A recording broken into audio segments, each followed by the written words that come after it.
The life and sad ending of Sister Rosetta Tharpe. Sister Rosetta Tharpe was born on March 20, 1915, in Cotton Plant, Arkansas, U.S. Alongside Willie Mae Ford Smith, Sister Rosetta Tharpe is widely acclaimed among the greatest sanctified gospel singers of her generation, a flamboyant performer whose music often flirted with the blues and swing.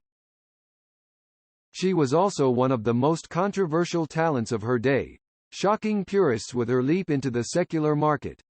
By playing nightclubs and theaters, she not only pushed spiritual music into the mainstream but in the process also helped pioneer the rise of pop gospel. Tharpe was born March 20, 1915, in Cotton Plant, AR. The daughter of Katie Bell Newbin, a traveling missionary and shouter in the classic gospel tradition known throughout the circuit as Mother Bell. She was a prodigy, mastering the guitar by the age of 6. At the same time, she attended holiness conventions alongside her mother, performing renditions of songs including The Day Is Past and Gone and I Looked Down the Line. In time, the family relocated to Chicago, where Tharpe began honing her unique style. Blessed with a resonant vibrato, both her vocal phrasing and guitar style drew heavy inspiration from the blues, and she further aligned herself with the secular world with a sense of showmanship and glamour unique among the gospel performers of her era. Signing to Decca in 1938, Tharpe became a virtual overnight sensation.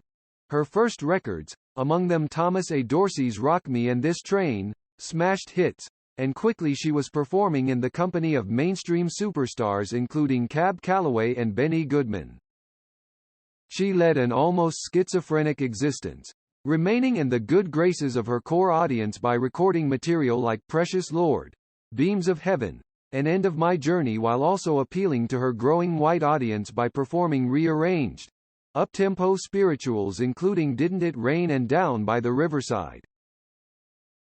During World War II, Tharpe was so popular that she was one of only 2 black gospel acts, the Golden Gate Quartet being the other, to record V-discs for American soldiers overseas. She also toured the nation in the company of the Dixie Hummingbirds, among others. In 1944, she began recording with boogie-woogie pianist Sammy Price. Their first collaboration, Strange Things Happening Every Day, even cracked Billboard's Race Records Top 10, a rare feat for a gospel act, and one which she repeated several more times during the course of her career. In 1946, she teamed with the Newark-based Sanctified shouter Madame Marie Knight, whose simple, unaffected vocals made her the perfect counterpoint for Tharpe's theatrics. The duo's first single, Up Above My Head, was a huge hit, and over the next few years they played to tremendous crowds across the church circuit. However, in the early 50s, Tharpe and Knight cut a handful of straight blues sides. Their fans were outraged, and although Knight soon made a permanent leap into secular music to little success, Tharpe remained first and foremost a gospel artist, although her credibility and popularity were seriously damaged. Not only did her record sales drop off and her live engagements become fewer and farther between, but many purists took Tharpe's foray into the mainstream as a personal affront. The situation did not improve, and she spent over a year touring clubs in Europe, waiting for the controversy to die down.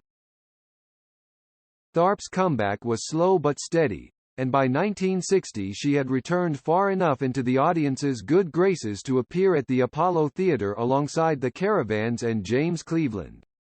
While not a household name like before, she continued touring even after suffering a major stroke in 1970, dying in Philadelphia on October 9, 1973.